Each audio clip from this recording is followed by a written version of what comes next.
আমি বারবার বলছি, যারা মুক্ত মনের জাতীয়তাবাদী প্রগতিশীল মুসলমান আছেন তাদের জন্য এটাও তাদের জন্য শেষ নির্বাচন।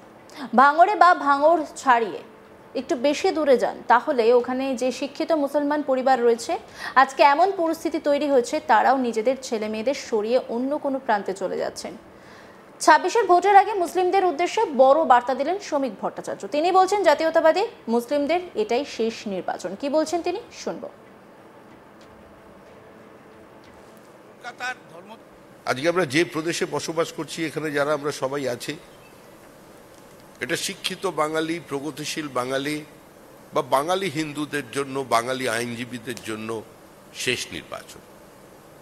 আমি বারবার একটা কথা বলছি, যারা মুক্ত মনের প্রগতিশীল জাতীয়তাবাদী মুসলমানরা আছেন তাদের জন্যও কিন্তু এই নির্বাচনটা শেষ নির্বাচন।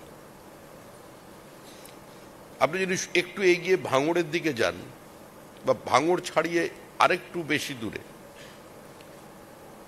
আমাদের বসিরহাট রুটে,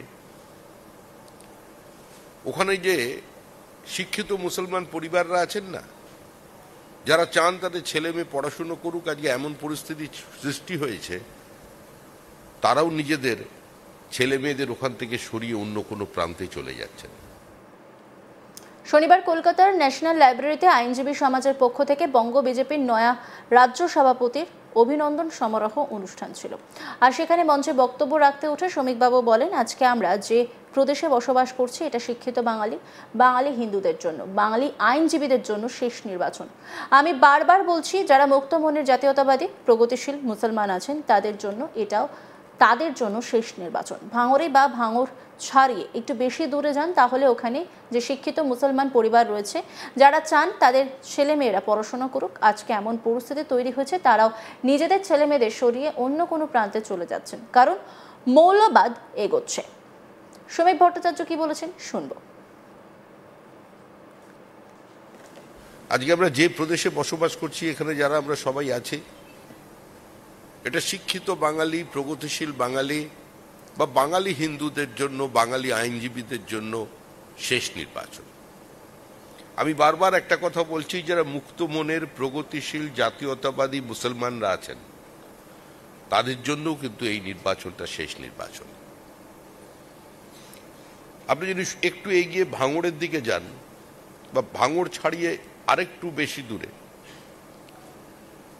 আমাদের বসিরহাট রুটে,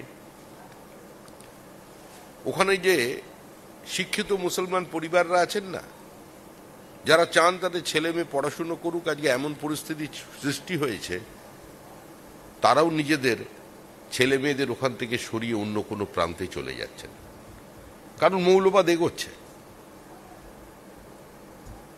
আমাদের পৃথিবীতে যত সাম্রাজ্যবাদী শক্তি এসেছে, সেই সমস্ত সাম্রাজ্যবাদের বিস্তারের মূল পটভূমি ছিল আর্থসামাজিক, কিন্তু ইসলামিক আক্রমণ বা তাদের সাম্রাজ্য বিস্তারটা ছিল সম্পূর্ণ একটি ধর্মীয় আঙ্গিকে। বিভিন্ন ঐতিহাসিক বিভিন্নভাবে ব্যাখ্যা করেছেন।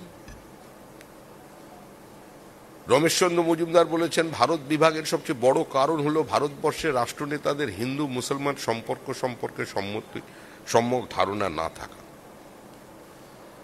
সুলতান মাহমুদকে পণ্ডিত জওহরলাল নেহরু শুধুমাত্র একজন লুটেরা আখ্যা দিয়েছেন। নেহরুজি তার কথায় লিখেছেন যে একজন লুণ্ঠনকারীর যে চরিত্র হয় সে তার ভূমিকাই পালন করেছে, আর লুটে যারা বাধা দিয়েছে তাদের সে খুন করেছে। কিন্তু যেদিন সেই সোমনাথের মন্দির গিয়ে প্রবেশ করে, সেদিন 5,500-এর বেশি হিন্দু সেখানে, কেউ বলেন 25,000, বিভিন্ন ঐতিহাসিকদের বিভিন্ন মত আছে। তারা ওখানে গিয়ে আশ্রয় নিয়েছিলেন যে কোনো এক দৈব শক্তির কারণে তারা রক্ষা পেয়ে যেতে পারেন সোমনাথ মন্দিরের দ্বারা। কিন্তু সুলতান মাহমুদ প্রত্যেককে খুন করেন। প্রত্যেককে খুন করবার পরে ওই শিবলিঙ্গকে 4 টুকরো করে দেয়। একটা তার গজনীতে নিয়ে গিয়ে গজনীর যে মসজিদের সিঁড়ি আছে তার নিচে রাখে,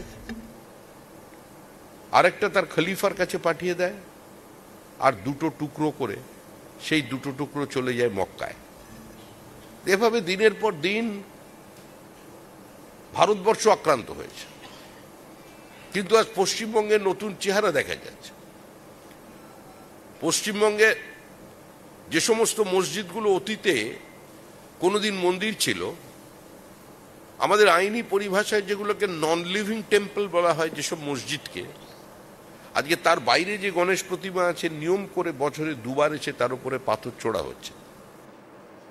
তিনি আরো বলেন, আজকে রাজনৈতিক নেতাদের ভাষা পরিবর্তন হয়ে গেছে শুধুমাত্র ভোট পাওয়ার জন্য। কি বলেছেন তিনি, শুনবো। আজকে আমরা যে প্রদেশে বসবাস করছি, এখানে যারা আমরা সবাই আছি, এটা শিক্ষিত বাঙালি, প্রগতিশীল বাঙালি বা বাঙালি হিন্দুদের জন্য, বাঙালি আইনজীবীদের জন্য শেষ নির্বাচন। আমি বারবার একটা কথা বলছি, যারা মুক্ত মনের প্রগতিশীল জাতীয়তাবাদী মুসলমানরা আছেন তাদের জন্যও কিন্তু এই নির্বাচনটা শেষ নির্বাচন। আপনি যদি একটু এগিয়ে ভাঙড়ের দিকে যান বা ভাঙড় ছাড়িয়ে আরেকটু বেশি দূরে আমাদের বসিরহাট রুটে,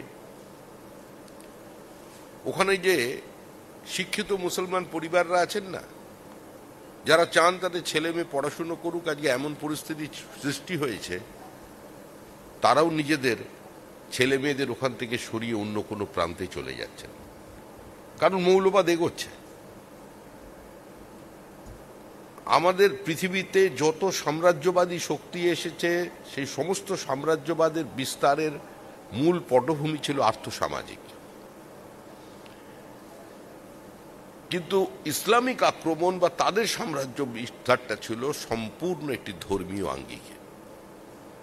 বিভিন্ন ঐতিহাসিক বিভিন্নভাবে ব্যাখ্যা করেছেন। রমেশচন্দ্র মজুমদার বলেছেন, ভারত বিভাগের সবচেয়ে বড় কারণ হলো ভারতবর্ষের রাষ্ট্রনেতাদের হিন্দু মুসলমান সম্পর্কে সম্যক ধারণা না থাকা। সুলতান মাহমুদকে পণ্ডিত জওহরলাল নেহরু শুধুমাত্র একজন লুটেরা আখ্যা দিয়েছেন। নেহরুজি তার কথায় লিখেছেন যে একজন লুণ্ঠনকারীর যে চরিত্র হয় সে তার ভূমিকাই পালন করেছে, আর লুটে যারা বাধা দিয়েছে তাদের সে খুন করেছে।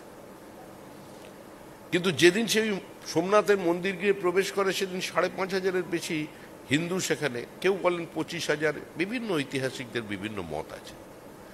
তারা ওখানে গিয়ে আশ্রয় নিয়েছিলেন যে কোনো এক দৈব শক্তির কারণে তারা রক্ষা পেয়ে যেতে পারেন সোমনাথ মন্দিরের দ্বারা। কিন্তু সুলতান মাহমুদ প্রত্যেককে খুন করে। প্রত্যেককে খুন করবার পরে ওই শিবলিঙ্গকে 4 টুকরো করে দেয়। একটা তার গজনীতে নিয়ে গিয়ে গজনীর